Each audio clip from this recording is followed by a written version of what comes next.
परमेश्वर माझी प्रार्थना मान्य करेल. मी पाळक सगळ्यांना विनंती करते की तिथे सुरुवातीची प्रार्थना करावी. आपण प्रार्थना करू. पवित्र सर्वेश परमेश्वरा, यहोवा बापा, आमच्या निर्माणकर्त्या बापा, आज तुझ्या पवित्र शरीर बोलून एक बार आम्हाला तू बोलवलेले म्हणून आम्ही तुझ्या मनापासून उपकार मानतो.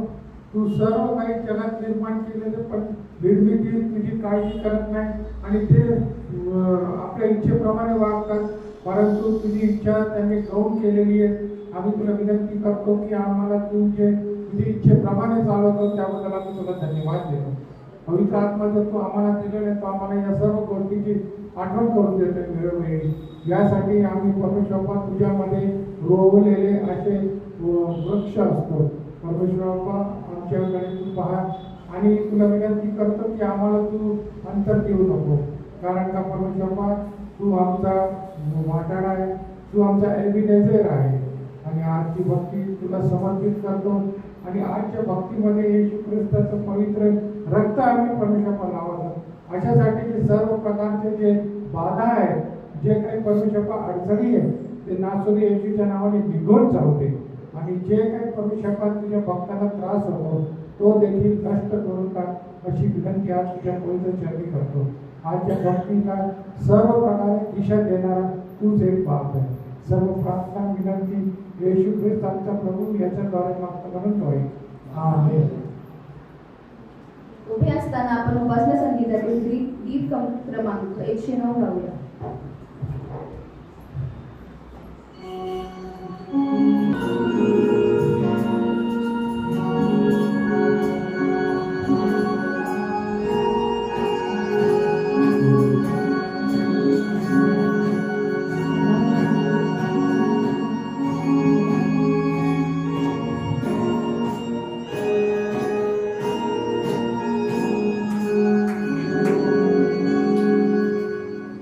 Amen.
शकतो आणि त्याचा एकुलता एक पुत्र आमचा प्रभू येशू ख्रिस्त जो पवित्र आत्म्याच्या योगाने गर्भवत झाला कुमारी मरियेच्या मुलीचा जन्म झाला ज्याने पंचपिलाताच्या वेळेस दुःख भोगले ज्याला वधस्तंभी दिले जो मरण पावला व ज्याला पुरले जो अधोलोकात उतरला तिसऱ्या दिवशी मेल्यावरती पुन्हा उठला स्वर्गात चढला आणि सर्वशक्तिमान देव पिता त्याच्या उजवीकडे बसला आहे येथून जिवंतांचा व मेलेल्यांचा न्याय करायला जो येणार आहे त्याचा विश्वास ठेवतो पवित्र आत्मा पवित्र सार्वत्रिक मंडळी पवित्रांची सहभागिता पापांची क्षमा देहाचे पुनरुत्थान आणि सार्वकालिक जीवन यावर विश्वास ठेवतो आमेन. मंडळींनी खाली बसावे. बसलेले असताना आपण उपासना संगीतातून गीत क्रमांक 499 गाऊया. गीत क्रमांक 499.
130 आपल्यासाठी साळवे अंकल वाचतील.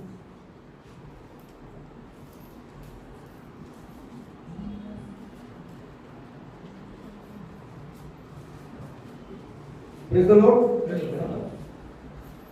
स्तोत्र संहिता याचा 130 अध्याय आपण आळीपाळीने वाचणार आहोत. परमेश्वराच्या द्वारे मिळणाऱ्या तारणाविषयी आशा. आरोहण स्तोत्र. हे परमेश्वरा, मी शोक सागरातून तुझा धावा करीत आहे.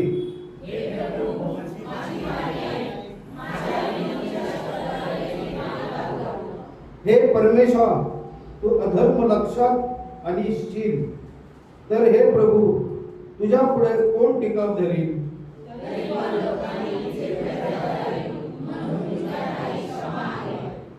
मी परमेश्वराची अपेक्षा करीतो, माझा जीव अपेक्षा करीतो आणि मी त्याच्या वचनाची आशा धरितो.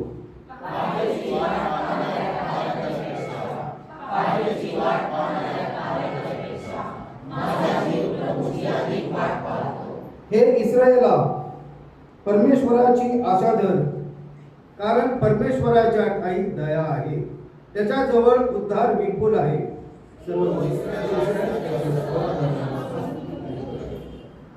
वाचलेली वचन परमेश्वर आशीर्वादित करो.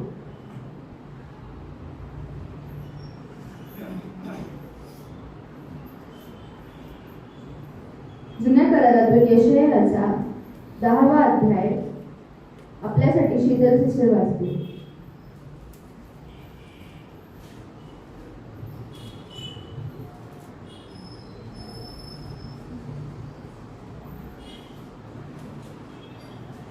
यशायाचा 62वा अध्याय 10 ते 12 वचन. बाहेर पडा, वेशीतून बाहेर पडा, लोकांचा मार्ग नीट करा, राज्य मार्गाला भर घाला भर, धोंडे काढून टाका, अन्न राष्ट्रांसाठी ध्वजा उभारा. पहा, परमेश्वराने दिगंतापर्यंत हे वर्तमान गाजवले आहे की सियोनेच्या कन्येला म्हणा, पहा तुझे तारण येत आहे. पहा, वेतन त्याच पाशी आहे व पारिपत्य त्याच समोर आहे. पवित्र लोक, परमेश्वराने उद्धरलेले लोक असे त्यास म्हणतील व तू निंदा केलेली व न टाकलेली नगरी आहेस असे म्हणतील. देव वाचलेले वचन आशीर्वादित करू. आमेन.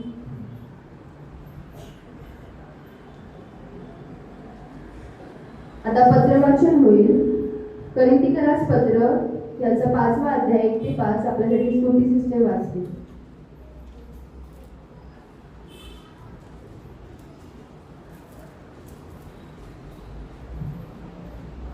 कोरिन्थीकरास पहिले पत्र 5वा अध्याय 1 ते 5 वचन आपण वाचूया. भयंकर स्वरूपाचे आणि तिचे एक उदाहरण. मला अशी खबर मिळाली आहे की तुमच्यामध्ये प्रत्यक्ष जाळकर्म चालू आहे आणि असले जाळकर्म की जे परिश्रांमध्ये देखील आढळत नाही. म्हणजे तुम्हातील कोणी एकाने आपल्या बापाची बायको ठेवली आहे तरीही तुम्ही फुगला आहात आणि हे कर्म करणारा आपणातून घालून त्यांना इतका शोक तुम्ही केला नाही. मी शरीराने गैरहजर असलो तरी आत्म्याने हजर आहे आणि हजर असलेला सारखा मी तर निर्णय करून चुकलो आहे. तो असा की ज्याने अशा प्रकारे ही कर्म केले त्या माणसाला तुम्ही व आपल्या प्रभू येशूच्या सामर्थ्याने युक्त असा माझा आत्मा यांनी एकत्र मिळून आपला प्रभू येशू यांच्या नावाने देह स्वभावाच्या नाशाकरिता सैतानाच्या स्वाधीन करावे अशा हेतूने की आत्मा प्रभू येशूच्या दिवशी तारला जावा. परमेश्वर वाचलेल्या वचनावर आशीर्वाद देव, त्याच्या नावाला मान महिमा करो. आता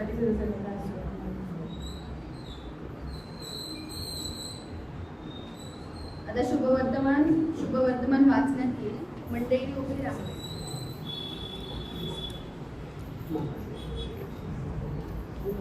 शुभवर्तमान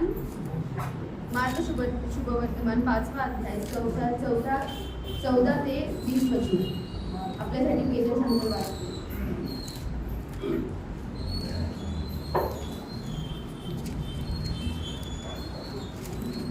शुभवर्तमान ऐकूया. मार्क शुभवर्तमान 5वा अध्याय 14 ते 20 आपण ऐकूया.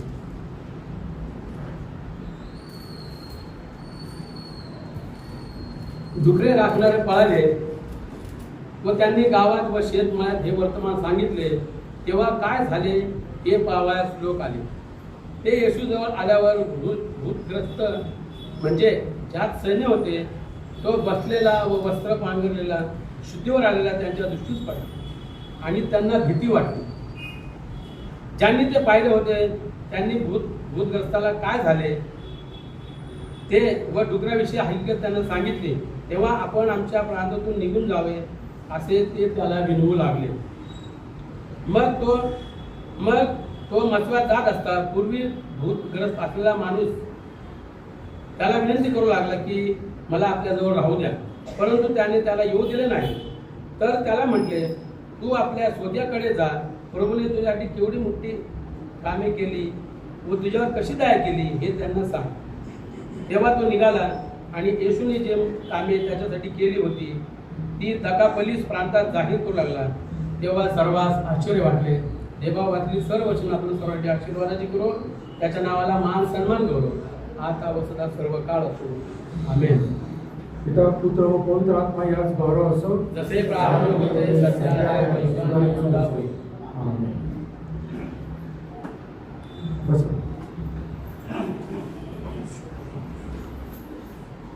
आता आपल्यासाठी मध्यस्थीची प्रार्थना सारा सिस्टर करते.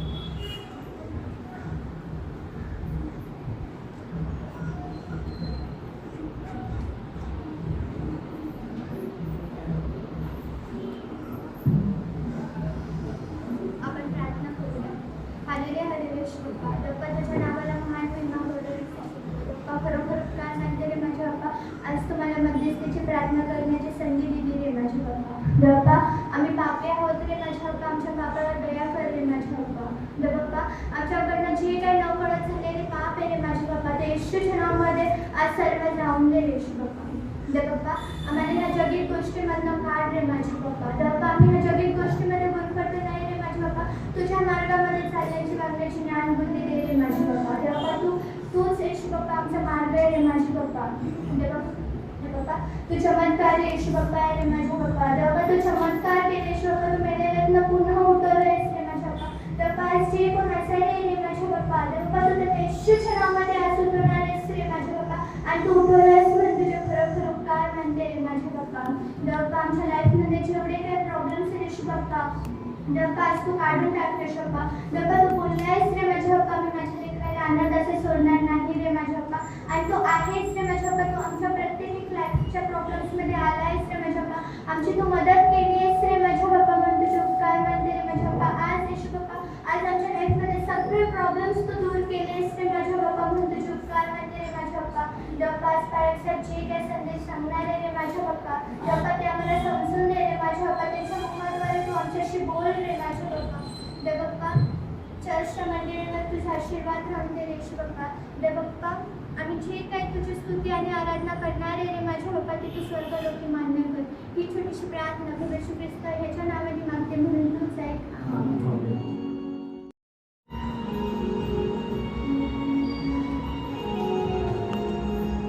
हालेलुया.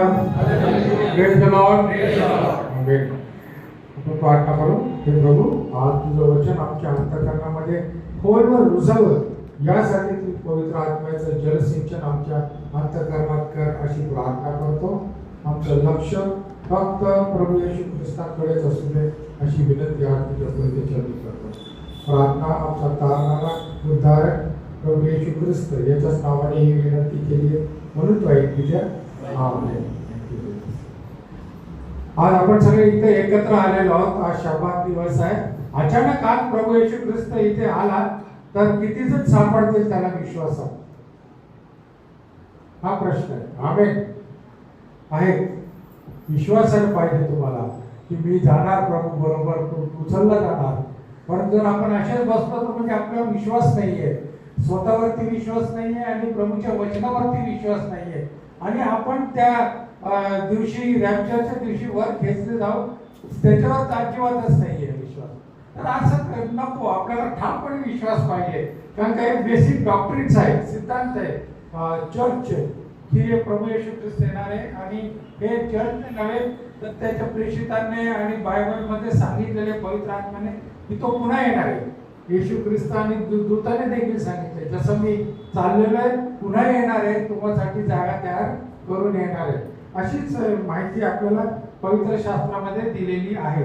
आता प्रभू येशू ख्रिस्त या जगामध्ये असताना बरेच त्याने कामं केले. तो काही रिकामा बसला नाही. लोक त्याच्याकडे येत होते, हा लोकांकडे जात होता आणि लोक तिथं भेटत होते त्याला. आणि त्याने काही आपलं दुकान उघडलं नव्हतं. अलीकडे या धार्मिक गोष्टीचं दुकान उघडलेले, याला आपण म्हणतो व्यापारीकरण झालेले, कमर्शियलायझेशन झालेले. लोक जातात, पैसे देतात आणि आपल्याला जे पाहिजे ते मिळवतात. म्हणजे पैसे देऊन तुम्ही या गोष्टी घेतात. परंतु आपला प्रिय प्रभू येशू ख्रिस्त असा होतो की त्याने कधी एक पैसा कोणाकडून घेतला नाही आणि सगळ्यांचं कल्याण केलेलं आहे. ही महत्वाची गोष्ट आहे. मग जर तुम्ही ख्रिस्ताचे स्वतःला म्हणतात, ख्रिस्ताचे आदर्शावर तुम्ही चालतात, मग पैसे कशाला घेतात? हा एक प्रश्न आहे. नाही आम्ही हे कसं चालवणार? मग आमचा प्रवास खर्च असतो, विमानाने जायचं असतं, हे असतं, ठीक आहे. पण जर तुम्ही प्रार्थना केली तर तुम्हाला लोक घरपोच आणून देतील, पण तुम्हाला मागायची पण गरज नाहीये खरं पाहिलं तर अशा प्रकारच्या गोष्टीकडे आपल्याला लक्ष द्यायला पाहिजे. आणि आता जर तुम्ही पेपर उघडून बघितलं तर आपल्याला रेडिओ बातमी आणि पेपरची बातमी हीच होती की युद्ध चालू आहे. पहिली गोष्ट, युद्ध म्हणजे कुठे याच्यामध्ये चालू आहे, युक्रेन आणि रशियामध्ये एक युद्ध आहे. दुसरं युद्ध कुठे सुरू होणार आहे, स्फोटक परिस्थिती तायवान आणि चीन मध्ये.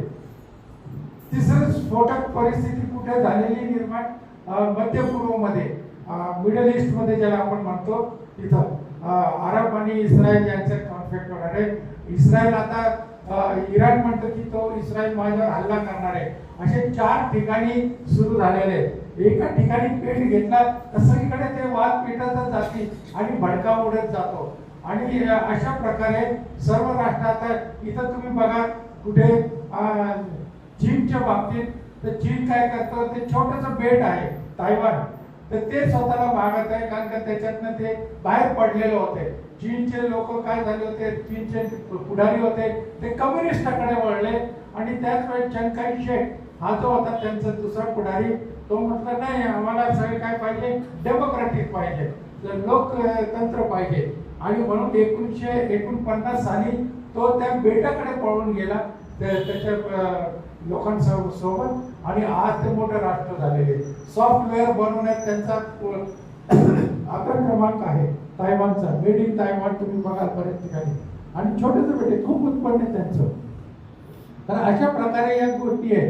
तायवान हात जाऊ देत नाही. कोण? चीन देश छोटाच आहे. इतकं त्याचा प्रदेश मोठा आहे. भारताकडे पण तो म्हणतो माझी जमीन आहे, तिथं खाली पण जातोय, त्यांना पैसे देतोय पाकिस्तानला आणि आफ्रिकन राष्ट्राला. आणि तो म्हणतो की मी तुम्हाला पैसे देतो, कर्ज देतो, जितकं पाहिजे तुम्ही ते करा. आणि नंतर काय, फक्त मला गहाण म्हणून तुमची जमीन ठेवा. आता पाकिस्तानने पण तसंच केलेलं आहे. त्यांनी तो बलुचिस्तानचा भाग येतो त्याला देऊन टाकलेला आहे. ते लोक, चीनचे लोक येऊन तिथं वस्ती करत आहेत. ते येऊ देत नाही कोणाला, पहिली गोष्ट. दुसरी गोष्ट, श्रीलंका, हमरथोटा एक बेट आहे तिथे. हमरथोटा एक काय म्हणतात पोर्ट आहे, तिथं सगळे जहाजं येतात पाण्याचे, तिथं ते पोर्ट त्याने घेऊन टाकलेलं आहे. म्हणजे तो तिथून चीन देशातून आला तर तिथं तो थांबू शकतो आणि काही जे अन्न पदार्थ, जे कोळसा आणि जे काही त्याला इंधन लागतं ते घेऊन तो आफ्रिकेकडे जाऊ शकतो, हे जाऊ शकतो. अशा प्रकारे भारताला वेढा दिला आहे. आणि ह्या गोष्टीचं भारताला सगळं काय म्हणतात आयडिया आहे. पण भारत शांतता धोरण पत्करलेले आहे म्हणून त्यांनी काही हे केलेलं नाही. आणि त्याद्वारे आपण पाहतो वरच्या बाजूला उत्तरेकडून देखील त्याने काय केलेलं आहे, पाकिस्तान, मग काश्मीरच्या भागाला, लडाखचा भाग त्याने घेतलेला आणि वेढा टाकलेला आपल्याला.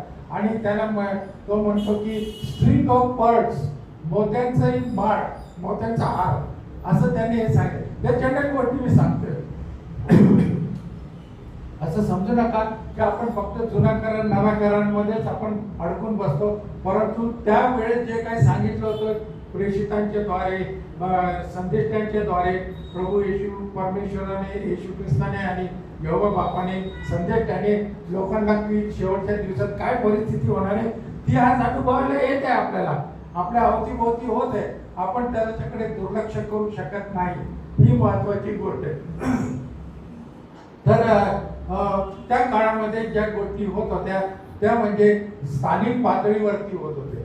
स्थानिक पातळीवरती काय, प्रभू येशू ख्रिस्ताने लोकांचं कल्याण केलं, कारण का तो जवळजवळ 150 किलोमीटरच्या पुढे गेलाच नाही, परंतु आज त्याचं वचन जगभर गेलेलं आहे. येशू ख्रिस्ताचं त्याने कधी एक पुस्तक लिहिलं नाही किंवा एक पॉम्पलेट काढलं नाही, परंतु आज त्याच्या नावाने पॉम्पलेट काढलेले आहेत, त्याच्या नावाने पुस्तकं लिहिली जाते, रोज एक पुस्तक आहे. ते पवित्र शास्त्र आहे, ते रोज विक्री होती त्याची, आणि त्याचं खप इतका आहे सगळ्या जगामध्ये त्याचा खप जास्ती आहे. इतर पुस्तकं येतात, 2 दिवस राखतात आणि मग ते कुठे गायब होतात, ते पत्ता लागत नाही. असं ते आहे. ते कशासाठी होत आहे? आणि प्रभू येशू ख्रिस्ताने कधी सैन्य ठेवले नाही, इकडे जा तिकडे जा मारामारी करा, कधी नाही, काहीच ठेवलं नाही. त्याने कधी एक सैन्य ठेवले नाही, परंतु आज त्याच्या नावाने सेना आहे, शांती सेना आहे. आणि अशी प्रभूची किमया आपल्या जीवनामध्ये घडत आहे. आणि प्रभू येशू ख्रिस्ताने कधी द्वेषाचा संदेश दिला नाही. याचा द्वेष करा, तो द्वेष करा, तो ख्रिश्चन नाही. ख्रिश्चनिटी आम्ही बनवलेली आहे. आम्ही ख्रिस्ताचे काय म्हणतात फॉलोअर्स आहोत. आणि आम्ही काय करतो, लोकांचा द्वेष करतो का? कदाचित करत असाल, परंतु शस्त्र बाळगणं आपल्या पवित्र शास्त्रामध्ये लिहिलेलं नाही. नव्या करारामध्ये आपल्याला तशी ताकीद दिलेली नाही. आणि या शस्त्राने, जे घातक शस्त्र आहे, जे नाश करतात, ते आपल्याला काय म्हणतात स्वर्गाच्या राज्यात जाऊ देणार नाही, अडखळण होणार आहे. आता बरं वाटतं आपल्याला लोकांचा वध करायला आणि आपलं राज्य पसरवायला, वाढवायला, परंतु येशू ख्रिस्त म्हणतात शस्त्राने नव्हे, शास्त्राने आपल्या पित्याचं राज्य काय करायचंय, वाढवायचं आहे. आणि हे राज्य वाढवल्यावर काय होणार आहे, सर्व जगाच्या मानव जातीला देवाचं, प्रभू येशू ख्रिस्ताचं शुभवर्तमान सांगण्यात येईल आणि त्याद्वारे त्यांच्या स्वर्गाची वाट मोकळी होईल. आज स्वर्गाची वाट जी आहे ती अडवली गेलेली आहे, अडथळे निर्माण केलेले, स्पीड ब्रेकर्स लावलेले. कोणी लावलेले? सैतानाने. इफिसकराच्या पत्रामध्ये देखील 2ऱ्या अध्यायामध्ये सांगितले, आपले युद्ध रक्त मांसा बरोबर आहे, नाही का, किंवा माणसाबरोबर नाहीये, पण आपलं काय की आत्मिक रक्त मांसाबरोबर नाही, परंतु आत्मिक याच्या बरोबर आहे. आत्म्याची गोष्ट काय विशेष आहे ती आपल्याला दिसत नाही, परंतु ती आहे. आज जरी आपल्याला येशू ख्रिस्त दिसत नाही, आपण म्हणू शकत नाही येशू ख्रिस्त नाहीये, आहे येशू ख्रिस्त. तो दर्शन देतो, त्याच्या इच्छेवरती आहे आणि आपल्या अंतःकरण किती पवित्र आहे याच्यावरती आहे. जर ते नसेल आपल्याला प्रभू येशू ख्रिस्त दिसत नाही. पण आपण 2 जगामध्ये जगत आहोत सध्या तरी. हे जग आहे भौतिक जग आहे, जडत्व आहे महत्वाचं इथे. जे काय आम्हाला दिसतंय ते जडत्व आहे, परंतु एक आहे आत्मिक जग जे आम्हाला दिसत नाही, त्यात अति महत्वाचं आहे. ते जर नसेल तर आपला काही उपयोग नाही. आणि आपला प्रवास या भौतिक जगापुरताच मर्यादित आहे असं पण नाही.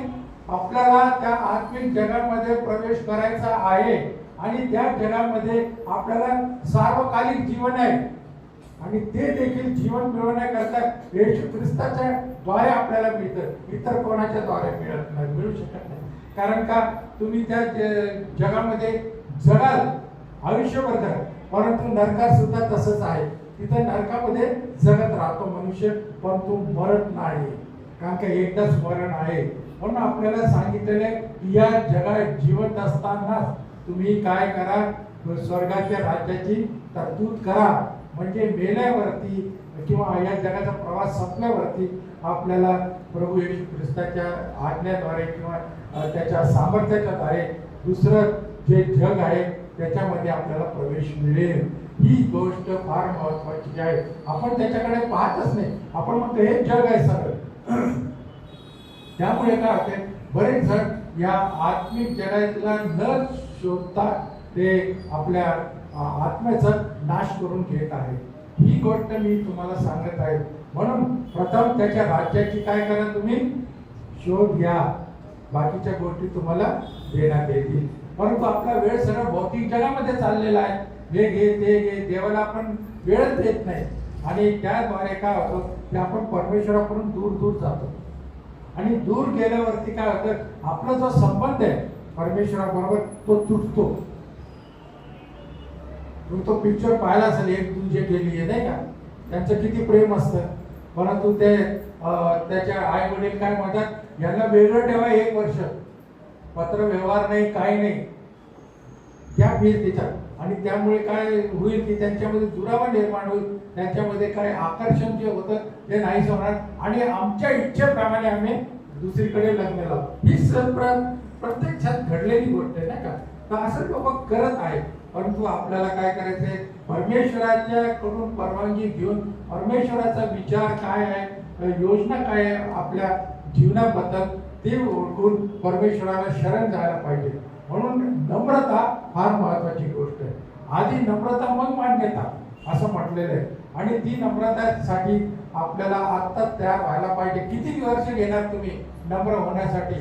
कारण का परमेश्वराच्या राज्यामध्ये प्रवेश करताना एक अट ही पण आहे की नम्र जनाचा प्रथम प्रवेश होणार आहे तिथे.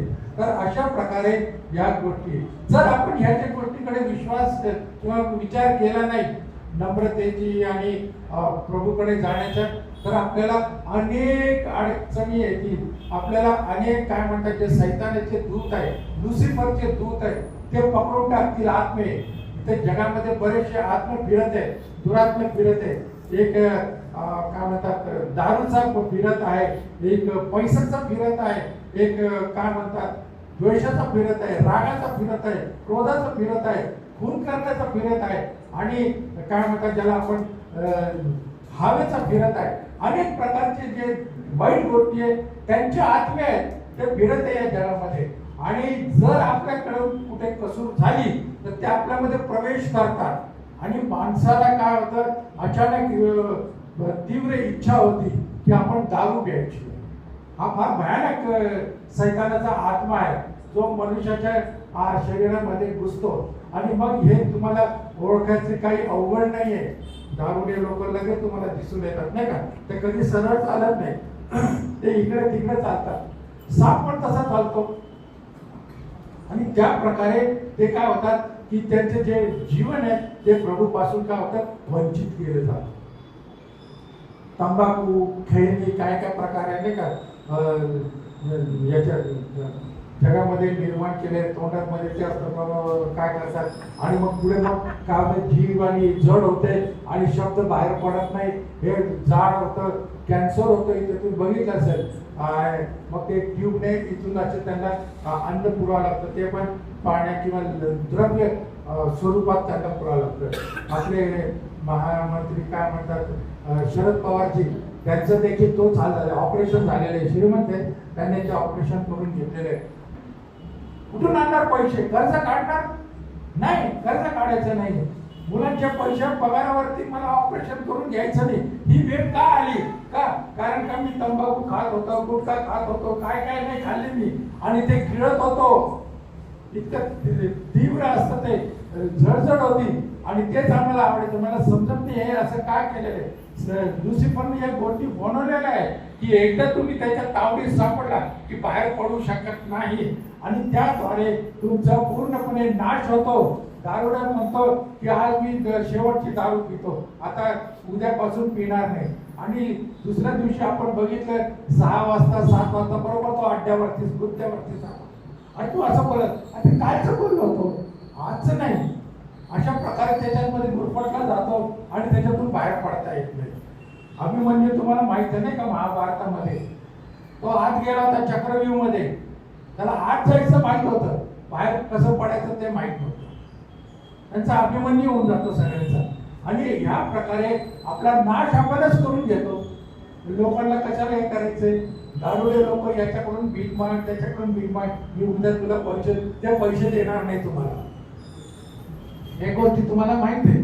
तर अशा प्रकारे आणि हे लोक गुटखा हे खाऊन किती कुठे कुठे झुकतात आणि त्यामुळे किती घाण होते नाही का. काही लोकांना उठायचा त्रास असतो म्हणून ते घरात बसूनच बाहेर थुकतात. तितक्यात कोणी माणूस गेला त्याच्यातून त्याच्यावरती पडतात. हे काय आहे फुकट? या गोष्टी करू नये. आपण आपलं मुख स्वच्छ ठेवावं, कारण काही देवाचे वचन देणारं मुख आहे आपलं, पवित्र आत्म्याचे वचन बोलणारं मुख आहे. याच्यामुळे दोन गोष्टी तुमच्या अंतःकरणामध्ये मुखाद्वारे बाहेर पडू शकत नाही. येशू म्हटला, एक तर चांगल्या गोष्टी बाहेर पडतील अथवा वाईट गोष्टी पडतील. दोन गोष्टी एका झऱ्यातून, दोन प्रकारचे पाणी एका झऱ्यातून बाहेर पडू शकणार नाही. हे प्रभू येशू ख्रिस्ताचं वचन आहे आणि त्या वचनाचा आधार घेऊन मी तुम्हाला सांगत आहे. आणि त्यामुळे काय होतं की दाताची खराबी होती, हिरडे कमजोर होतात, चुन्याने हिरडे कमजोर होतात. चुना लावत होता आपण नाही का, त्याच्यामध्ये बघतोय. मग अशी थाप मारायची, त्याला बिचारायला कशाला मारतात चुन्याला? तुम्ही चुन्या लावा त्या स्वतःला, दुसऱ्यांना काय लावताय?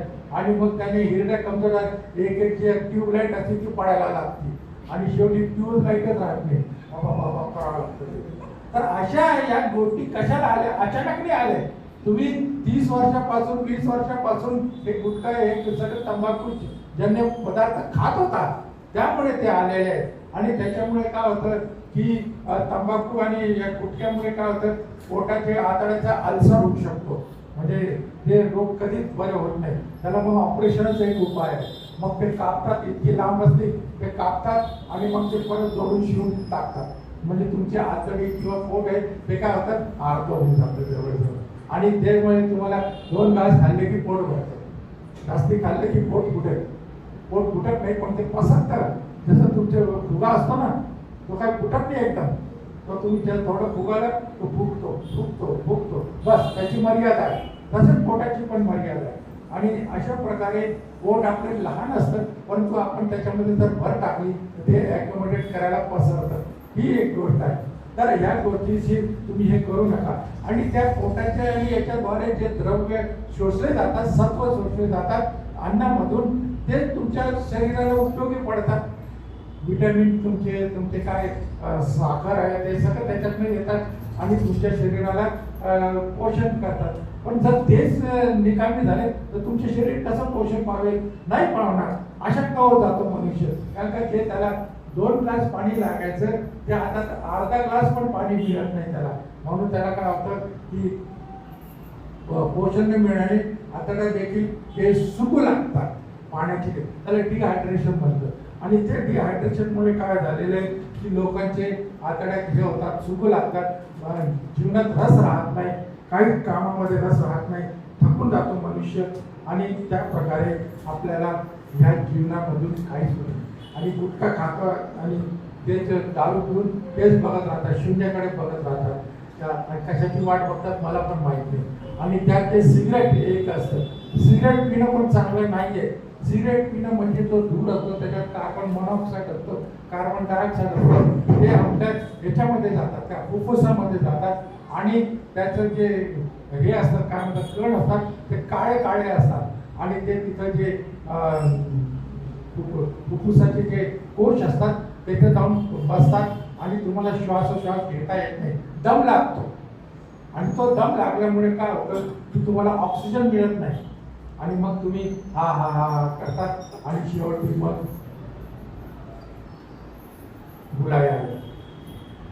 बोलवणं येतं.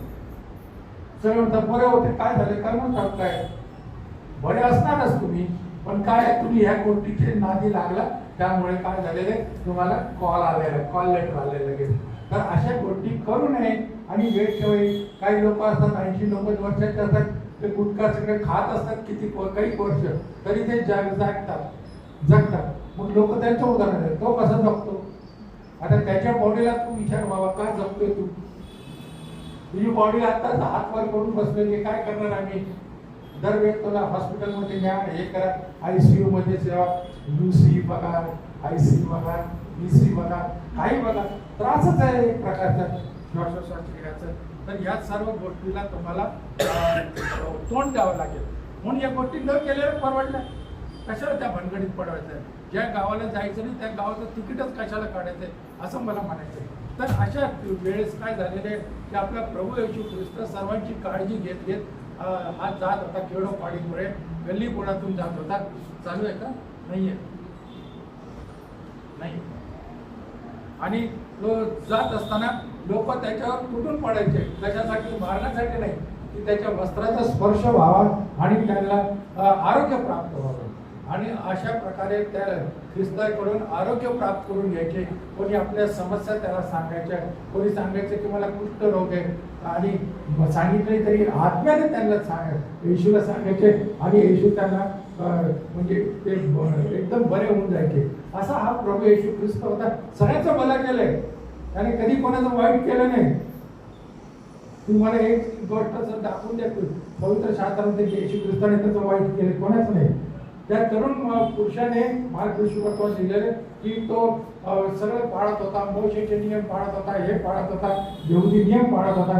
परंतु प्रभू येशू ख्रिस्त म्हटलंय हे नाही, तू काय कर, आपल्या तन मनाने काय कर, प्रभूचा स्वीकार कर आणि माझ्या मागे ये.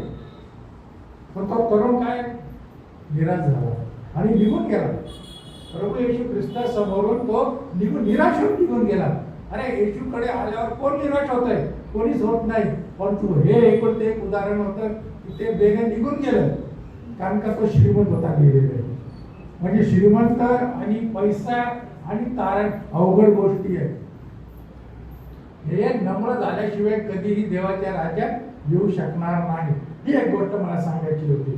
तर याच्यामुळे काय झालेलं आहे की जगामध्ये आज पैसा जो आहे तो अर्थात कामाचा आहे, परंतु जर आपण वायफळ खर्च करायला लागलो आणि जर त्याचा दुरुपयोग करायला लागलं तर आपल्याला शाप बनतो.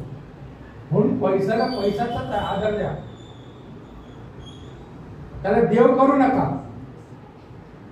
आणि आज जातो सगळीकडे आपण पाहतो कशासाठी प्रार्थना करायची? पैशासाठी प्रार्थना करायची.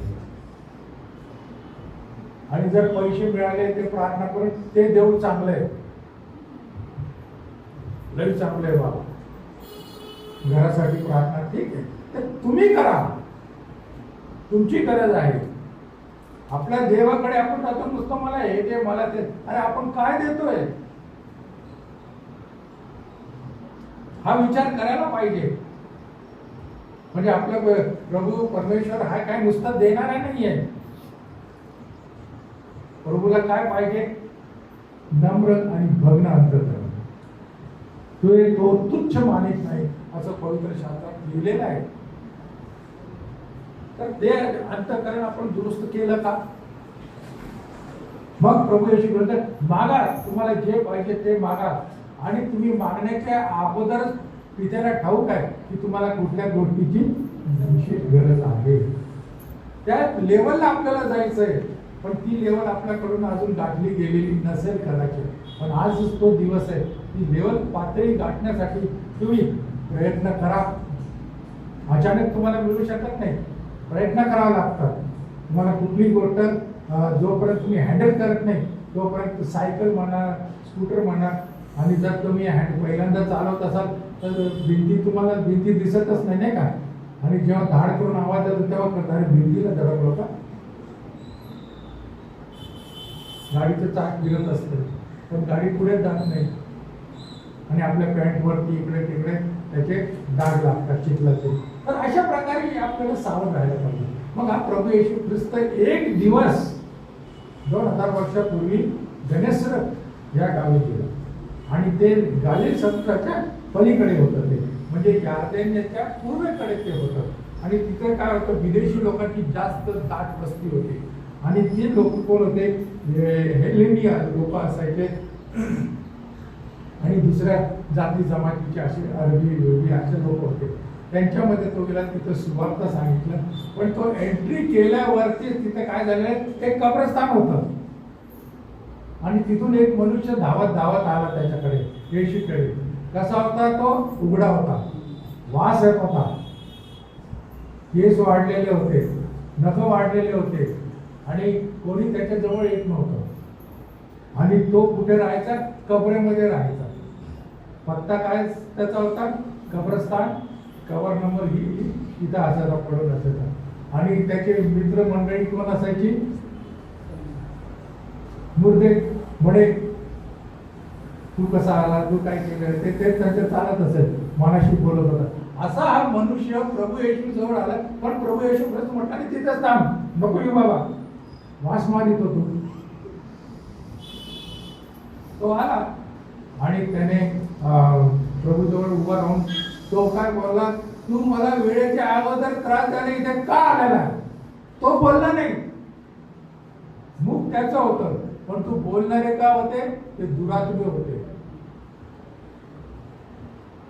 तुमच्या लक्षात आले ना, दुरात्मे बोलतात. आणि बऱ्याच वेळा तो पिक्चर मध्ये पण पाहिला असेल, इकडे तिकडे पाहिलं असेल, ते कोण असतात, ते काढतात, लिंबाचा पाला घेऊन काढतात. बोल, तू कुठून आलास. आता ते लई मार बसतो असतो, तो काही ना काही बोलतोच नाही का. एरोड्या होणार, एरोड्या ना, बघा कसं एरोड्या ना काढा क्वेश्चन करतो. मग आणखी हाणतो त्याला. पत्ता काय आहे, कोण असं जे लक्षात येते त्याचा पत्ता सांगतो. कोणी गेलं तिथे त्याचं नाव सांग, तो सांगतो नाव. हा बघा, आता निघ याच्यातून, कधी आणखी एक नाही, तू गेला. हे असतात सगळे. पण पियानो तो परत लागतो त्याला, कारण का संपूर्ण तो गेला नाही. आणि त्यासाठी इथं आपण पाहतो ते भूते बोलत होते येशूला की तू वेळेअगोदर का आलेला आहे. भूतांना देखील माहित आहे की त्यांची वेळ नेमलेली आहे. आणि त्याच्यात आपल्या पवित्र शास्त्रामध्ये सांगितलेले प्रत्येक गोष्टीची वेळ असते. वस्तू घेण्याची, वस्तू देण्याची, प्रेम करण्याची, द्वेष करण्याची, हे सगळी वेळ ठरलेली असते त्याची. आणि त्यासाठी त्या व्यक्तीला येशूने विचारले, कोण आहे. तो काय म्हटला, आम्ही सैन्य आहोत. सैन्य म्हणजे जवळजवळ 1000 ते 5000 सैनिक असतात रोमी याच्यामध्ये, साम्राज्यामध्ये, मिलिटरीमध्ये. त्याला काय म्हणतात, सैन्य म्हणायचे. त्याला इंग्लिशमध्ये चांगले लिजन म्हणायचे. जसं बटालियन आहे आपली, नाही का, हे. तर अशा प्रकारे त्याला सांगितलं की आम्ही सैन्य आहोत. म्हणजे किती, 1000 ते 5000 पर्यंत भूत होते त्याच्यामध्ये. एक भूत किती हे करतो, उत्पात करतो, काय ते म्हणतात त्याला. आणि तिथं 7000 5000 भूत आहे. किती अवघड परिस्थिती भूताला नाही त्या माणसाला. बरोबर आहे, विचार करायची गोष्ट आहे. आणि ती मरियम मगदलिनीमध्ये किती भूत होते, 7 भूत होते. तरी ती वाचली थोडक्यात. आणि हा प्रश्न इथं पडला येशू समोर, 5000 कमीत कमी, जास्तीत जास्त भूत होते, कसं करायचं. एकाला काढलं तर दुसरा येतो, तिसरा येतो. पण 5000 येशूने फक्त आज्ञा केले, काय 5000 वेळा बोलला नाही, एकदाच बोलला. येशू म्हणते सर्व अधिकार मला दिलेला आहे. माझ्या पित्याने सर्व अधिकार या पृथ्वीवर मला दिलेला आहे. आणि जे काही आहे ते पित्याच्या इच्छेनेच मी करतो.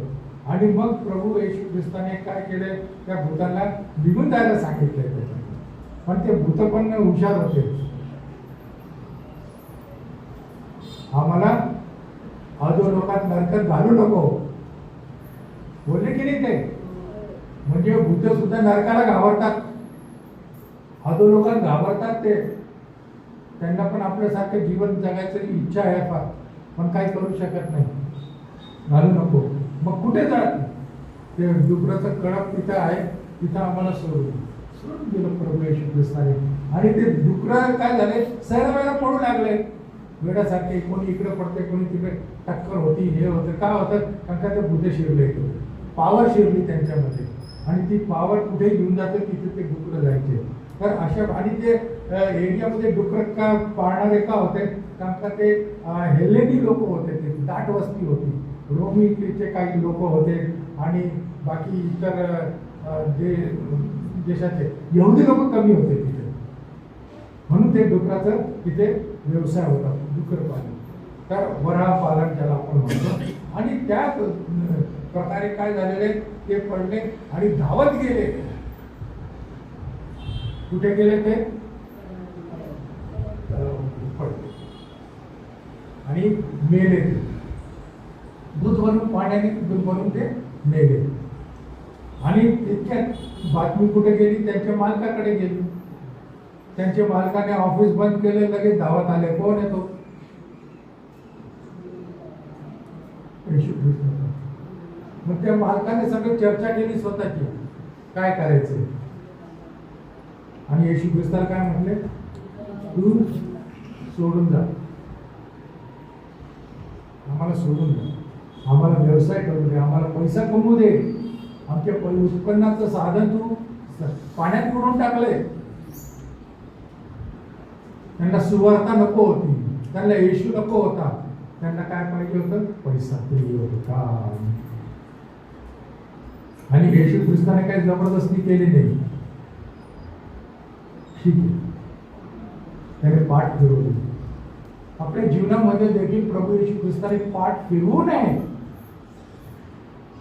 आपण त्याला आपल्या अंतःकरणामध्ये सदैव ठेवायला हवंय, प्रभू येशू ख्रिस्ताला. आणि जर येशू ख्रिस्ताने पाठ फिरवली तर आमचं काही खरं नाही. शेवटच्या क्षणापर्यंत जिवंत असूपर्यंत आपल्याला संधी असते, पण एकदा ती संधी गेली की संपलं.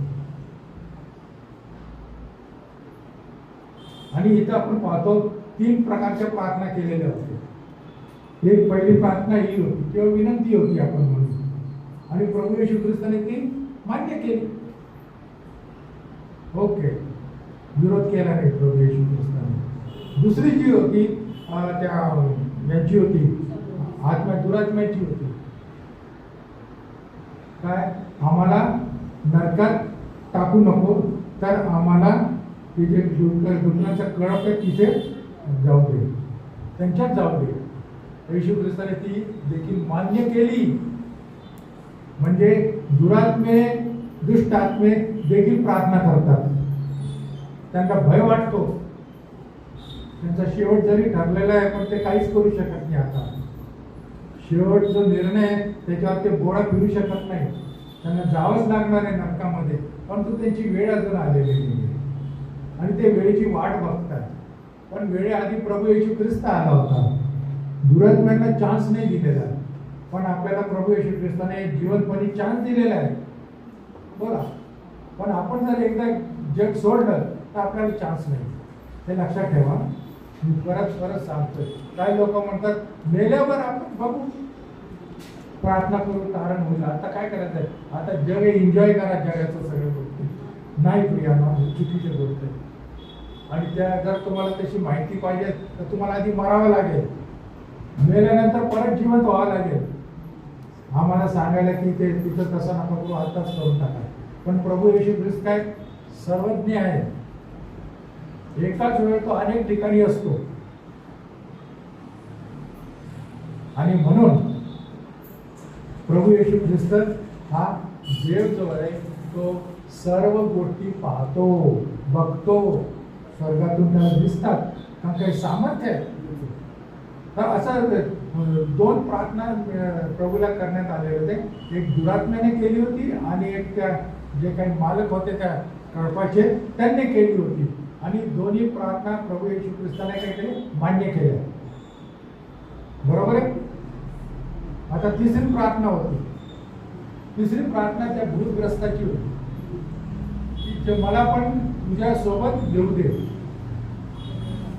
हा, जिथे जिथे तू जाशील मी तुझ्या बरोबर येईल. पण येशू ख्रिस्ताने ती प्रार्थना विनंती काय केली? अमान्य केली.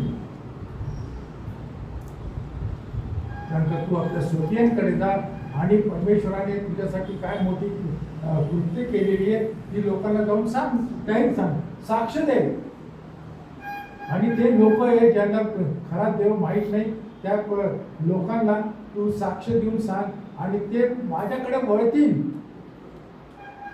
ही प्रभूची इच्छा होती. आणि तो जो होता तो त्याने पण मान्य केलं, परंतु प्रभू येशू त्याची विनंती मान्य केली नाही. आपण जर असतं तर आपण म्हटलं काय एवढं हे केलं, भाव खाल्ला त्याने, माझी प्रार्थनाच ऐकली नाही राहू, मी त्याच्याबरोबर जाणार होतो. पण त्याने म्हटलं माझ्याबरोबर नको येऊ. पण त्याला किती मोठं क्षेत्र दिलं प्रभूने की संपूर्ण जे पश्चिम तट आहे, किनारा आहे याचा यार्देनेचा, तो दकापोलीस, तो सर्व तू घे आणि मिशनरी हो, सगळ्यांना सुरुवात सांग. आणि जे काय नियम होते तुम्हाला माहिती आहे, 70 शिष्य पाठवले होते प्रभू येशू ख्रिस्ताने आणि त्यांना सांगितलं जाऊन सुवार्ता सांगा आणि त्यांना त्याच्या पुत्राचे नाव मला वाटतं नाही ते नाही, पण त्यांना ते करा, प्रभूचे आनंदाची बातमी द्या, सुवार्ता सांगा. येस. आणि ते लोक 70 जण नंतर आनंदाने आले का दुःखाने आले, माघारी आले, आनंदाने आले. आणि प्रभू येशू ख्रिस्ताला सांगितलं, त्यांच्यातच चढावडला की कोण आधी सांगते, आम्ही गेलो होतो, सगळ्यांनी स्वीकार केला, हे केलं. पण त्यांना प्रभू येशू ख्रिस्ताने काय सांगितलं होतं सुरुवातीला, की तुम्ही जा, प्रत्येक घरात जा, हा, आणि त्यांना सुवार्ता सांगा. जर त्यांनी ऐकलं नाही हा तर तुम्ही काय करा, वाहनाची धूळ तिथेच झटकून द्या आणि माघारी या, दुसरीकडे जा. कारण का प्रभू परमेश्वर कोणावर बळजबरी करत नाही. आम्ही निवड आमच्याकडे दिलेली आहे. नोहाच्या वेळेस पण जी गोष्ट होत होती, लोकांना सांगितलं होतं हे होणार आहे, ते लोकांनी चेष्टा केली, थट्टा मस्करी केली. असं कधी होईल का? आकाशातून कधी पाऊस पडतो का? तोपर्यंत पाऊस पडला नव्हता, सगळं काही व्यवस्थित होतं सिस्टीम.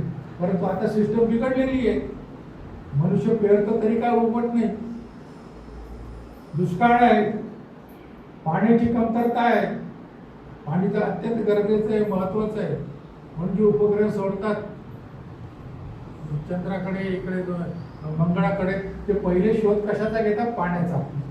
पाणी आहे की नाही, मग ते ठरवतात आपण तिथे जायचं किंवा नाही, नाहीतर काही उपयोग नाही. पाणी फार महत्वाचं आहे. आणि त्या प्रकारे आपण पाहतो या पृथ्वीवरती पाणी पण आहे, वनस्पती पण आहे. वनस्पती आज कमी होत चाललेल्या आहे आणि त्यामुळे मनुष्याला धोका निर्माण झालेला आहे. का निर्माण झालेला आहे? कारण का वनस्पती आपल्याला ऑक्सिजन देते, मग प्राणी जे आहेत ते सुद्धा कार्बन डायऑक्साईड बाहेर टाकतात, आपण पण टाकतो. जगामध्ये इतकं कार्बन डायऑक्साईड होऊन जाईल काय खरं नाही. दूरबीर होतात, तुम्ही बघायचं किती बॉम्ब फुटले, काय डोम असतो एकदम दुधाचा, तो देखील जातो वरती आणि त्या वातावरणाच्या वरती साठला जातो. ओझोन लेअर मी मागे तुम्हाला कदाचित सांगितलं असेल. आणि ते काय करतंय की तिथे ते विघटन सुरू होऊन जातं आणि ओझोन जो लेअर आहे तो काय होतं, पातळ व्हायला लागतो, जाडात आहे. म्हणून सूर्यकिरणे जे आहेत त्याच्यातून येत नाही आणि बरेचसे शोषून घेतले जातात आणि खाली आल्यावरती इतके आपल्याला सुसहाय्य होतात. पण जर तो लेअर, ओझोन लेअर नसला पर्यावरणात, तर आपल्याला इथे एकदम एका सेकंदाच्या आत आपण एकदम उकळायला लागतो. आणि हे पर्यावरण काय होत आहे, आता छिद्रित होत आहे का या पोल्युशनमुळे. म्हणून ते ओरड चाललेली आहे, पर्यावरण वाचवा त्यासाठी. आणि आपल्या नोहाच्या याच्या काळामध्ये इतकं नव्हतं काही, आणि आज याची तीव्रता वाढलेली आहे. म्हणून पर्यावरण आपल्याला काळजी घ्यायला पाहिजे. म्हणून तुमच्या घरी जागा असेल तर तुझं वनस्पती उगवा, काहीतरी ऑक्सिजन तुम्हाला मिळेल. आणि बेस्ट आहे तुळस. तुळस चांगली असते, ऑक्सिजन जास्त देते आणि एक प्रकारचा सुवास पण असतो त्याला, तुळशीचा वास असतो हां, त्याच्यामुळे डास पण येत नाही. मी मागे पण सांगितलं होतं. ते दोन महत्त्वाच्या गोष्टी आहेत. आणि तुमचं जे घरातलं हवामान आहे, वातावरण आहे, ते स्वच्छ. तुळस लावा. त्याला धार्मिक अर्थ देऊ नका, त्याला वैज्ञानिक हे अर्थ द्या. तुम्ही त्याची पूजा बी करू नका. ते तुम्हाला वनस्पती देखील फुकट ऑक्सिजन देते आणि गंध देते व्यवस्थित. आणि त्याच्याद्वारे हे सर्व काय म्हणतात, मलेरिया पसरवणारे डास असतात, कीटक असतात, ते निघून जातात. ही महत्त्वाची गोष्ट. तर अशा हे वातावरणामध्ये जे आपण राहत आहोत त्या वातावरणाची आपण काळजी घ्यायला पाहिजे. जर आपण काळजी घेतली नाही तर आपण आत्महत्या करत आहोत. आणि ही आत्महत्या आपल्याला भारी पडेल काही वर्षांनी. दुसरी महत्वाची गोष्ट, आपले कुटुंब आहे ते व्यवस्थित नियोजनशील पाहिजे. नियोजन करा कुटुंबाचे. नाही तर बायको काय आहे की मुलं काढायचीच मशीन आहे. दरवर्षी एक आहेच पिक्चर. जितके लोक झाले त्यामुळे काय होणार आहे, पृथ्वीवरचे पाणी पुरवठा पुरणार नाही आणि प्रदूषण वाढत आहे. म्हणून ते मोठे होतील तोपर्यंत त्यांना त्रास होईल पुढे वातावरणाच्या याच्यामुळे. आणि कोणी समजतं आपली जर लोकसंख्या जास्त झाली तर आपण या जगात राज्य करू, शक्य नाही. निसर्ग किंवा परमेश्वर बरोबर त्याच्यावरती नियंत्रण करतं. जिथं लोकसंख्या वाढली त्या ठिकाणी परमेश्वर बरोबर युद्धासारखी युद्धजन्य परिस्थिती निर्माण करतं आणि पॉप्युलेशनवरती कंट्रोलमध्ये होते. आणि आता आपण म्हणतो की आमच्या इकडचं युद्ध नाही आहे, काही नाही. अरे पण कोरोना आहे ना, कोरोनाने देखील लाखो लोक गेले. पटकी रोग राई ते येतं, युद्ध नाही तर हे काही ना काय असतात, कुठे ना कुठे असणारच. कारण का ते एक लोकसंख्या नियंत्रण करण्याचं एक नैसर्गिक हे आहे, चक्र आहे. यासाठी आपण सावध राहायला पाहिजे. आपलं कुटुंब देखील व्यवस्थित काय म्हणतात नियोजन केलेलं असायला पाहिजे. तर आणि आता महागाई पण किती वाढलेली आहे, लोक म्हणतात वाढलेली आहे ना, वाढलेली आहे. आपल्या तरी बरं आहे, पण आपल्या शेजारच्या देशामध्ये 1 लिटर पेट्रोल 190 रुपये. आपण धन्य होत नाही का, परमेश्वराने आपल्याला धन्य केलेले का आपल्याला तितकी किंमत द्यावी लागत नाही. टमाटे तिथे जवळजवळ किती 2000 रुपये किलो आहे आणि इथं टमाटे तर आपण कसे वापरतो. कांदे पण महाग आहे आणि असं करून ते लोक मटणाकडून आता भाज्याकडे वळत आले. पण आपण काय मटण सोडलं नाही, फिरत साथ न सोडेंगे. तर अशी परिस्थिती ही आहे आणि आपल्याला पर्यावरणाचा देखील विचार केला पाहिजे. वनस्पती उगवा, झाडे लावा. जिथे तुम्हाला वेळ मिळेल, उघडी जागा दिसेल तिथे एक झाड तरी लावून घ्या. कोणी काही बोलणार नाही तुम्हाला. पण झाड तोडल्यावरती तुम्हाला शिक्षा होऊ शकते. प्राणी मारल्यावरती तुम्हाला शिक्षा होऊ शकते. सलमान खानने हरण मारलं होतं 20 वर्षापूर्वी, त्याची केस चालू आहे, त्याला शिक्षा पण दिलेली आहे गव्हर्नमेंटने. कोणी सुटत नाही त्याची. हे गोष्ट मी तुम्हाला का सांगत, तुमच्या लक्षात राहायला पाहिजे की आपण नुसतं इथे जीवन जगत आहोत, खाणं पिणं याच्यात आपल्याला हे नाही आहे. पण देवाने आपल्याला काय दिलेलं आहे, डबा दिलेला आहे एकदम व्यवस्थित जेवणाचा. ही भूमी आहे, याच्यावर तुम्ही पेरा, तुम्हाला अन्न मिळेल ते तुम्ही खा. पाण्याची मी व्यवस्था केलेली आहे, पाणी तुम्हाला मिळेल, तुम्ही ते प्या. पाण्यामध्ये देखील काय झालेलं आहे, कंपनीचे जे काही फॅक्टरीचे जे काय म्हणतात वेस्ट प्रोडक्ट असतात ते त्याच्यामध्ये टाकले जातात. एक काय म्हणतात फोम किंवा त्याला काय म्हणतात फेस येतो ना, फेस येतात. तुम्ही बघा पिंपरी चिंचवड साईडला गेल्यावरती आणि ते सगळे जाऊन नदीमध्ये मिळतात. आपल्या इथले बंड गार्डनची नदी पण कधी कधी हे करते. ती घाण कटली आहे, कंपनी फॅक्टरीची आहे. आणि तेच पाणी जर आपण प्यायला लागलं तर कसं होईल. ते पाणी देखील त्याला आपल्याला शुद्ध करून प्यावं लागतं आणि ते शुद्ध करण्यासाठी पैसे मोजावं लागतात. आपण म्हणतो कसं महाग झालं एवढं, पाणी तर फुकट आहे. पाणी फुकट आहे, पण ते जर फुकट पाणी प्याल स्वर्ग गाठाल. पण त्याला प्रोसेस करावं लागतात आणि नंतर तुमच्या घरापर्यंत ते पाणी येतं, रोगराई होत नाही. ही एक महत्त्वाची गोष्ट मला तुमच्या नजरेस आणून द्यायची होती की तुम्ही या पर्यावरणाच्या किंवा वातावरणाचे तुम्ही रक्षक आहात.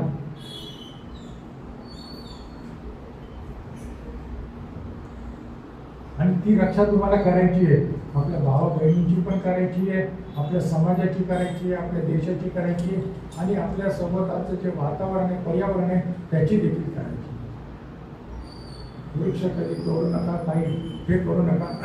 नाहीतर का होणार आहे, एक वेळेस एक बोडकं होऊन जाईल सगळं, काहीच मिळणार नाही. आणि त्याद्वारे काय होणार आहे, आपल्याला ऑक्सिजनची कमतरता असेल. ह्या गोष्टी आपल्याला पाळायला पाहिजे. म्हणून इथं सांगितलेलं आहे हे सगळे सैतानी काम आहे. आज सैतानाची काय म्हणतात उपस्थिती सगळीकडे आहे. असे एकही ठिकाण नाही आहे तिथं नाही आहे. आणि हे सर्व बाजूला सैतानाचे दूत आहेत, हे करत आहेत, काम करत आहेत. तुम्हाला मला दिसत नाही, पण ते आहे, खरी परिस्थिती आहे. आणि ते या घरावरती इकडे तिकडे चर्चवरती येऊ शकत नाही, कारण का इथं येशू ख्रिस्ताचा रक्त आहे. त्यासाठी आपण प्रार्थनामध्ये ते उच्चारतो, दूध फिरत आहे. आणि जर आपल्या मनामध्ये काही दुष्ट विचार आणणारे जे आत्मा असेल तर तो असेल तर ते दूत म्हणत नाही, हस्तक जे आहेत लुसिफरचे ते आपल्या अंतःकरणामध्ये वस्ती करतात. आणि येशू काय म्हणतोय, एक गेला तर तो अनेकांना बोलावतो आणि इथं त्यांची कॉलनी उभी राहते अंतःकरणात. चर्चा जातो, नको मग आपण परत मागे येतो. मी आता पुढच्या रविवारी येतो. हे कोण विचार देते? दुरात्मे देतात. आणि दुरात्मे आपण कुठून घेऊन येतो? नृत्यातून घेऊन येतो, सिनेमा हॉलमधून घेऊन येतो, नाच गाण्याचे बघतो आपण, त्याच्यातून घेऊन येतो. आपण तिथं टाइम वेस्ट करतो. आपण लोक मध्ये टाइमपाससाठी येते, तिथून येतो आपल्या बरोबर ते बरोबर. आणि आपल्याला सरळ सरळ सांगत असतात, आता झोप चांगलं, तू थकलेला आहे, दमलेला आहे, नाईट शो बघितलेला आहे तुम्ही, आणि आपण येत नाही. आणि पालकांनी विचारलं तर सांगा, खालीच होतो, आलो तुम्ही, चांगली सोय झाली आहे, सगळ्यांनी इथंच बसवत जातो. आलो होतो, हे होतो, पण तू न्याय दिवशी मला नका सांगत जाऊ, त्या ख्रिस्ताला नका सांगू, आलो होतो, जात होतो, पण काय खाली बसायचं? खाली कशाला बसताय? आहे ना जागा इथे, 10 हत्ती बसू शकतात इथे, तुम्हाला ऍडजस्ट करतील ते. खाली बसलेच असले कोणी ॲडल्ट त्यांना इथे बोलवा, नंतर पुढच्या आठवड्यापासून आत बसायचे. आणि अशा प्रकारे घाण घाण चित्रपट चाललेले आहेत, इंग्लिश चित्रपट. तिथे ए म्हणजे काय, ॲडल्ट, प्रौढांसाठी तिथं गर्दी असते. आणि आज कमी कपडे घालणं म्हणजे फॅशनचं चिन्ह झालेलं आहे. आयटीचे पोरं पोरी तुम्ही बघा तिथे एकदम कमीत कमी कपडे.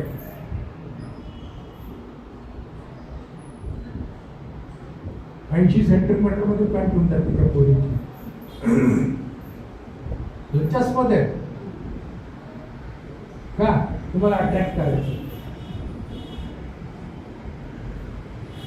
नजरेचे हाव जी आहे आपली ती आणखी वाव पाहते, बायबलमध्ये सांगितले.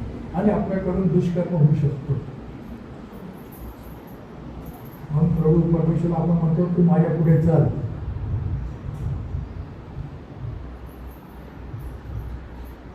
मृत्यू छायेच्या दरीतून चालत असलो तरी मी भिणार नाही, कारण का तू माझ्या सोबत आहेस. हे सर्व सैतानाचे ट्रॅप आहे. भांडणं तयार करायची, भांडखोरीचा एक आत्मा असतो किरकोळ गोष्टीवरती. नुसतं काय जवळून गेलं, इतकं जवळून गेलं दिसत नाही का, लागलं असतं ना, रक्ताने घालायचं, हाड मोडलं तर कोणी जवळ असतं. अरे काही झालं नाही तरी जवळून गेलं बिचारा बाबा, तरी ते भांडण्याची तिथं बापाने दिलं असतं का भरून, अरे बापाकडे बोलतो, मग भांडायला सुरुवात, खानामारी फ्रीस्टाईल होऊन जाते. काय एक आत्म्याचं, काही लोक भांडण्याची सवय असते या आत्म्यामुळे. आणि असे दुरात्मे आपल्याला आपल्यापासून दूर ठेवायचे. आणि त्यासाठी एकच उपाय काय, येशू रक्त, येशूच्या नावाने. आणि आपल्याला त्यावेळेस वचन पाठ पाहिजे. आणि म्हणून आपण वचन पाठ करायचे, वाचायचे. आणि ज्यावेळेस असं संकटाचं दिसलं त्यावेळेस आपण काय करायला पाहिजे, यहोवा माझा मेंढपाळ आहे, मला काय म्हणजे पण आणखी दुसरं काय तुम्ही हे करू शकता. यहोवा मी हाक मारित आहे, मला वाचव. कारण का आपल्याबरोबर सगळे देवदूत असतात, पण आपण जेव्हा वाईट विचार करून लागतो त्यावेळेस हे काय होतं, अंधाराच्या याच्यामध्ये जातात आणि आपले जे प्रकाश असतो तो नाहीसा व्हायला डीम व्हायला लागतो. आणि शेवटी एकदा नाहीसा झाला की आपलं सगळं काही संपलं, आपण सैतानाचे झालेलो. आपल्या भोवती प्रकाश पाहिजे आणि त्यासाठी एक प्रोसेस आहे सायन्समध्ये केरियन फोटोग्राफी. ही जर फोटो बघितला तुम्ही तर तुमच्या भोवती प्रकाश दिसतो सगळीकडे. तिथं काय दुखणं असेल, आधार असेल, तिथं अंधार दिसतो.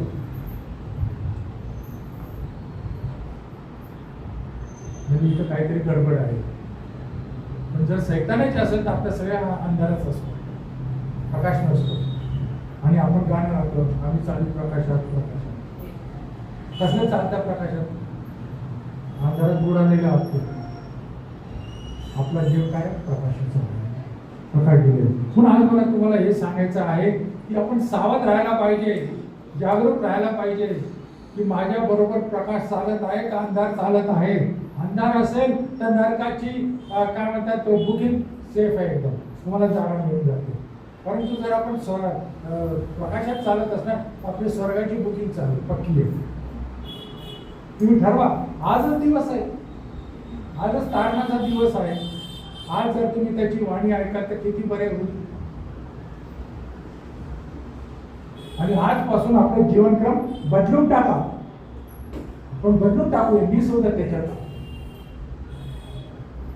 खरं बोलण्यात, चांगलं वागण्यात आणि आई वडिलांचा आदर करण्यामध्ये त्यावेळेस तुमचा प्रकाश जो तो आणखी वाढतो, वोल्टेज वाढतो. पण जर तुम्ही आई बापांचा द्वेष कराल, कमी लेखाल, कुत्सित रित्या वागाल तर तुमचा प्रकाश नाहीच. त्यासाठी काहीतरी सेमिनार घ्यायची काही गरज नाहीये. कोणाच्या याच्यामध्ये प्रकाश आहे, कोणाच्या याच्यात अंधार, आम्ही नाही ठरवू शकत. ते बायबलमध्ये जसं लिहिलंय तसं मी सांगते. हा प्रकाश आपल्याला घेऊन जायचा आणि हा प्रकाशच आपल्याला कुठे नेतो? स्वर्गात. प्रकाश प्रकाशाला मिळतो. आणि बायबलमध्ये विषयामध्ये सांगितले उठ प्रकाशमान हो, कारण का तुझा प्रकाश तुझ्याकडे आला आहे. कोण? येशू ख्रिस्त. आज येशू ख्रिस्ताचा स्वीकार करा. आपले सगळे अंधाराचे कृत्य म्हणजे पापाची कृत्य नष्ट करून टाका, कबूल करा आणि ते सोडून द्या. आणि प्रभू येशू ख्रिस्ताच्या रक्ताने ते काय करा? स्वतःचं हृदय शुद्ध करा. आणि प्रभू येशू ख्रिस्ताला म्हणा, आजपासून मी तुझा आहे, तू माझा आहे आणि मला तू संपूर्णपणे आपलं मार्गदर्शन दे. आणि तो मार्गदर्शन कर. आणि आपलं कुठे चुकलं असेल तर क्षमा कर. दुकानदाराने जास्ती पैसे दिले, चुकून देत नाही, ते हुशार असतात. ₹1 रिटर्न करायचं असतं ते ₹2 देतात. आपण बघा, ₹1 काय तुम्ही घर बांधणार आहे का? परत माघारी जाऊन त्याला ₹1 परत करून द्या. त्याला आश्चर्य वाटू द्या.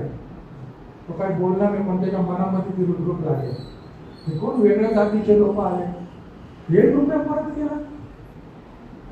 मग तुम्ही सांगा आम्ही ख्रिस्ती आहोत. हालेलुया. परमेश्वर तुम्हाला सहाय्य करेल. आपण प्रार्थना करू. हे स्वर्गीय पित्या, आज फिरून एक बार तू आम्हाला संधी दिली तुझ्या वचनापर्यंत यायची आणि त्या वचनाच्या द्वारे आम्हाला परमेश्वरा तुझं गौरव पाहण्याची तू आम्हाला तुझ्या वचनाच्या द्वारे आरसा दाखवलेला आणि आम्ही त्याच्यामध्ये कुठे बसतो हे देखील तू आम्हाला दाखवलेलं आहे. आम्ही खरोखर पातकी आहोत आणि आमच्या पातकाची आम्ही कबूल करतो, क्षमा मागतो आणि येशूच्या रक्ताच्या द्वारे आम्ही विनंती करतो की आमचा तू स्वीकार कर. आम्हाला नाकारू नको आणि आमची नावे जीवनी पुस्तकामध्ये लिहू आणि ते लिहून परमेश्वर बाबा तू तुझा गौरव करून घे आणि आम्हाला स्वर्गामध्ये तू स्थायी कर अशी प्रार्थना आज तुझ्या पवित्र चरणामध्ये. आज लोक स्वर्गाला जाण्यासाठी किती जप तप करतात आणि कुठे कुठे जातात, डोंगरावर जातात, तिकडे जातात. परंतु तुझ्याकडे येण्यासाठी सोपा मार्ग तू आम्हाला सांगितलेला आहे. तो आम्ही पत्करत नाही, तो आम्हाला पत्करून आणि त्याचं महत्त्व तू शिकव अशी विनंती करतो. आज इथे असलेले सर्व आमच्या तुझ्या भक्तांसाठी, आमच्या भाऊ बहिणीसाठी प्रार्थना करतो की त्यांच्या मनामध्ये काही पण गोंधळ असेल, काही शंका असेल, कुठला निर्णय त्यांना घ्यायचा आहे, येशूच्या रक्ताने प्रार्थना करतो की त्यांना तो योग्य निर्णय घेण्यासाठी पवित्र आत्मा मार्गदर्शन करतो. आणि परमेश्वर बाप्पा, जे काही वाईट सवय आमच्या मध्ये येऊन बसलेल्या आहेत, घट्ट बसलेल्या आहेत, ते निघत नाही परमेश्वर बाप्पा, आज तू शब्द मात्र बोल, म्हणजे ते सर्व सवयी आम्हाला सोडून जातील आणि ते कधीच परत येणार नाही. हे सर्व दुरात्मे आमच्यामध्ये जे घुसलेले आहेत परमेश्वर बाप्पा, ते आज तुला परमेश्वर बाप्पा तुझ्यासमोर टिकू शकत नाही आणि ते म्हणतात तू देवाचा पुत्र आहे आणि आम्हाला वेळ अगोदर त्रास द्यायला का आलेला आहे. आणि खरोखर परमेश्वर बाप्पा ते आम्हाला त्रास देत आहे आणि ते तुला आवडत नाही. आम्हाला त्रास देणं म्हणजे तुला त्रास देणं, आणि त्यासाठी परमेश्वर बाप्पा तू शब्द मात्र बोल, येशू ख्रिस्ताच्या नावाने परमेश्वर बाप्पा हे सर्व दुरात्मे घालून टाक आणि आम्हाला तू या सर्व वाईट गोष्टीपासून मुक्त कर. आम्हाला परमेश्वर बाप्पा अशी शरीर यष्टी दे की जी पवित्र असेल आणि जी शरीर यष्टी येशू ख्रिस्ताला ग्रहण करणारी असेल, मान देणारी असेल, जी आमच्या आई वडिलांना देखील प्रसन्न ठेवणारी असेल, अशी शरीर यष्टी तू दे. अशा प्रकारे परमेश्वर बाप्पा तुझ्या जवळ आम्ही विनंती करतो की आम्हाला तू या जगामध्ये निर्दोष असे ठेव. आमच्या भोवती कुठल्याच प्रकारचा सैतानाचा कुंपण असू देऊ नको. जसं तू इयोबा भोवती कुंपण तयार केलं होतं, तसं आमच्या भोवतीचं येशूच्या रक्ताचं अशी विनंती कळीने करतो आणि आमचं मार्गदर्शन तू कर. जे आजारी असतील, ज्यांना बरं वाटत नसेल, त्यांचे सर्व आजार तुला ठाऊक आहे. नासरी येशूच्या नावाने यहोवा राफा त्यांचे आजार तू बरे करून टाक. त्यांना कुठेही जाऊ देऊ नको, परंतु त्यांना तुझ्याकडे येऊन आरोग्य प्राप्त करण्यासाठी अशी प्रार्थना आम्ही तुझ्याजवळ कळकळीने करत आहे परमेश्वर. ज्या लेकरांच्या परमेश्वर अभ्यासामध्ये मन लागत नाही, जे चंचल आहेत, जे पळत राहतात शहराला इकडे तिकडे, त्या सर्व लेकरांचे परमेश्वर अचंचलपण तू थांबून टाक आणि त्यांना आपल्या आई वडिलांच्या आज्ञेत राहण्यासाठी, अभ्यासामध्ये लक्ष देण्यासाठी त्यांना तू विशेष करून तुझा पवित्र आत्मा दे अशी विनंती करत आहे. हे परमेश्वर बाप्पा, आज तू जे आम्हाला इथे एकत्र केलेले आणि आज तुझी वचने आम्हाला सांगितले त्याबद्दल आम्ही तुझे उपकार मनापासून मानतो परमेश्वर. तरी जे आमचे भाऊ बहीण देऊ शकले नाही, आम्हाला माहीत नाही कारण काय आहे परमेश्वर, त्यांना त्या दुरात्म्याने थांबवलं असेल, त्या सर्वांची परमेश्वराची सुटका कर ही विनंती आज तुझ्याजवळ करतो परमेश्वर. हे तुझं चर्च आहे, चर्च नव्हे तर हे तुझं मंदिर आहे, हे मंदिर नव्हे तर हे तुझं घर आहे परमेश्वर. या घरामध्ये परमेश्वर तुझ्याकडे आल्यावर आम्हाला सुख शांती लाभतो परमेश्वर आणि प्रकाश लाभतो, आम्ही रिचार्ज होतो परमेश्वर. त्याबद्दल उपकार मानतो. आज हे सर्व भक्त जे आलेले त्यांच्या जीवनामध्ये या आठवड्यामध्ये सर्व प्रकारचे जे संकट असतील, नासूर येशू तू ते वधस्तंभात घेऊन ठार केलेले आहे असा आमचा विश्वास आहे. सर्वांच्या परमेश्वर तू काळजी घे. येशूच्याच रक्ताने ही प्रार्थना केली म्हणून तो ऐकली. त्या आमेन.